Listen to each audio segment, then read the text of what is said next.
got the moves. Good morning, Zamunda! We got the moves. Welcome to MsMojo, and today we're counting down our picks for every rom-com sequel ranked. Which of you is the father? I am. For this list, we'll be looking at every romantic comedy follow-up film, from the ones that swept us off our feet to the ones that made us swipe left. We'll only be considering rom-coms, and not straight comedies like Legally Blonde 2. We'll also be excluding remakes, so you won't be seeing He's All That either. I have somewhere to be. Call you later? Yeah, sure. Which romantic comedy do you think deserves a cinematic follow-up? Declare your feelings in the comments.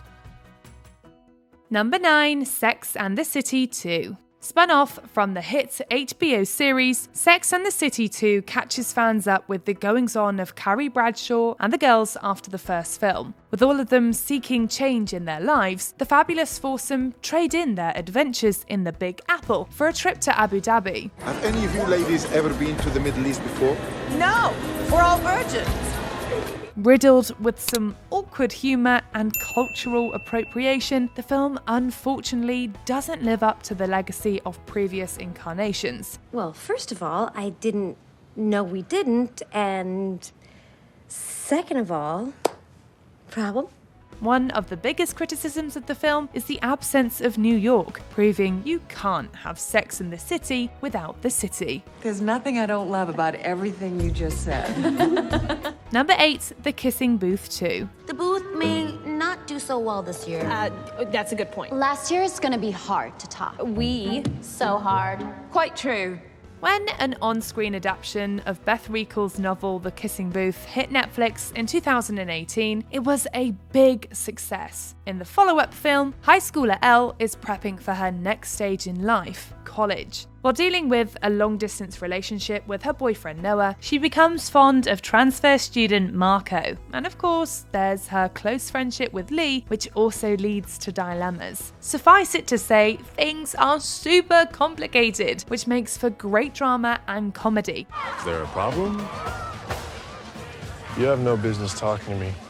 However, we have to say the sequel never quite captures the same spark as the first installment. Why are you acting like I'm the one that did something wrong? Noah, you don't want to go there right now.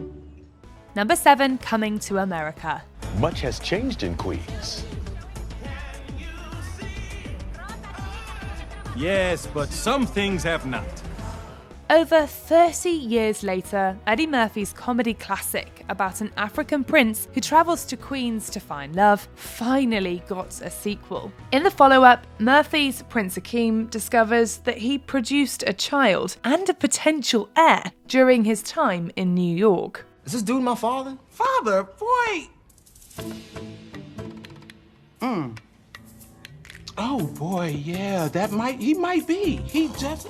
The film's cast includes many returning members, such as Arsenio Hall and James Earl Jones, and invites new additions Leslie Jones, Tracy Morgan, Wesley Snipes, and Jermaine Fowler. Yo! Man, look at you. You look beautiful. Thank you, and you look Right.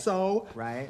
What's this? Oh yeah, I got a royal barber and she hooked me up. Full of callbacks and special cameos, the film stands on its own and complements its predecessor with respect rather than trying to top it. Number 6, Grease 2. Grab your leather jackets and gas up your car, because the T-Birds and Pink Ladies are back. Oh, listen, when your cousin Sandy told me you were coming to school in America, I said, Sandy, any cousin of yours is a cousin of mine. Taking place 2 years after the events of the original musical, the sequel follows Sandy Olsen's British cousin Michael as he attempts to fit into Rydell High's greaser culture, just like his cuz did before him. There's something I should tell you. What? Oh no. Starring Maxwell Caulfield as Michael and Michelle Pfeiffer as his love interest Stephanie, the musical never quite lived up to the fame of its originator and became a critical and box office dud. Years later, Caulfield was even quoted saying it took him a decade just to get over the movie. Well, you know what they say, greased lightning never strikes twice. You are supreme, the chicks are cream. Number 5, To All the Boys. P.S. I Still Love You. I just don't want us to break each other's hearts. I promise I am not going to break your heart. Following the massive success of 2018's To All the Boys I've Loved Before, the Netflix original film got its long-awaited sequel in 2020. Based on Jenny Han's novel, the movie catches up with protagonist Lara Jean and her boyfriend Peter Kavinsky, who are thriving as a couple. If I was really being honest, there was one letter that I remember being a little more intense than the others. It was mine, right? It was me. Okay? But when John Ambrose, one of the recipients of Lara's infamous letters from the first film, starts coming around, things get complicated. Are we lame? We might be a little bit. Adding Jordan Fisher to the cast, the sequel is just as sweet and charming as the first film and is the perfect centerpiece to the Boys universe, which wrapped up with a similarly enjoyable final installment, Always and Forever. Number 4, Bridget Jones's Baby. After witnessing Bridget Jones find new love, a new career, and a new outlook on life, fans finally got to see the rom-com icon face her biggest challenge yet: motherhood. You're the best thing I've ever seen. I promise I'll try my best. So, you just stay safe and snug in there. While I try and sort the mess out here. This third film finds the news reporter turned producer pregnant and trapped in a love triangle between Colin Firth's Mark Darcy and newcomer Jack Quant, played by Patrick Dempsey. Struggling to find out the paternity of her baby, Bridget navigates uncharted waters in an attempt to prepare for this life-changing event. What if it's not yours? What? What if the baby turns out to be Mark's?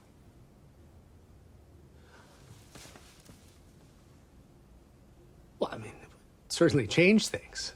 While we can appreciate the first sequel, Edge of Reason, this one delivers the perfect conclusion for the imperfect yet beloved Londoner.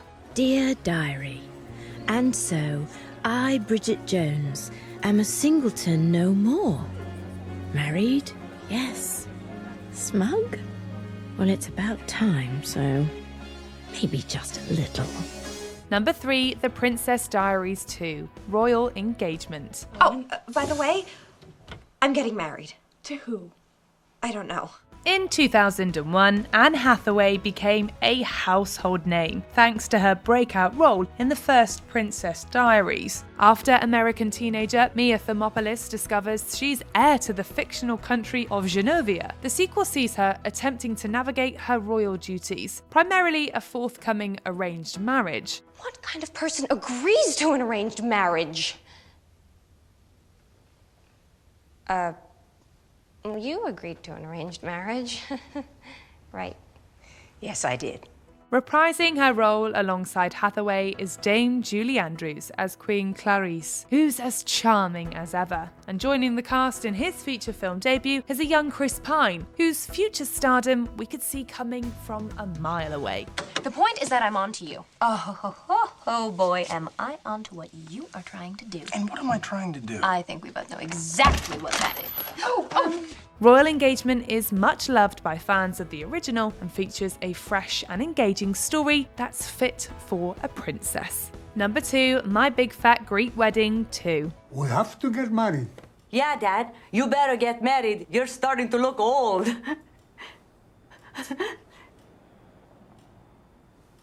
Too soon? Mm-hmm. Everyone's favourite overbearing family is back in this follow-up to the 2002 hit. Protagonist Tula, husband Ian, and the rest of the Portocalis clan are going through some rocky times. Between Tula smothering her daughter Paris, her travel agency closing, and the revelation that her parents' marriage is invalid, everything is as broken as a smashed plate. You and your husband look terrible. Okay. Stop trying to fix everything. Nia Vardalos and John Corbett reprise their roles as the leads and reminds viewers that no matter how much time has passed, this story, which at its core is about family dynamics, will never be ancient history. Think about it. Come on, just think about it. We could do anything. We're newlyweds. Yeah, we are. Before we continue, be sure to subscribe to our channel and ring the bell to get notified about our latest videos. You have the option to be notified for occasional videos or all of them. If you're on your phone, make sure you go into your settings and switch on notifications. Number 1, Mamma Mia, Here We Go Again. Life is short, the world is wide. I want to make some memories. Based on the hit Broadway musical, Mamma Mia blazed onto the big screen in 2008 and left audiences wanting more. Fans' wishes were granted when, 10 years later, the sequel made its triumphant return, with more singing, more dancing, and, of course, more romance. Well, obviously we're doing this. Yes! Simultaneously, a sequel and a prequel, Here We Go Again, shows Sophie 5 years later as she learns more about her mother's past, shown in flashback sequences, with Lily James portraying a young Donna. Here's to us. May the rest of our lives be the best of our lives. Ooh. Cheers. Also adding Andy Garcia and Cher into the mix, this follow-up is a fun and splashy celebration of music, life, and love that beckons a third installment. I'm so proud I could combust. You've got glitter in your veins. You got it from me. Here We Go Again, please? Do you agree with our picks? Check out this other recent clip from MsMojo. And be sure to subscribe and ring the bell to be notified about our latest videos.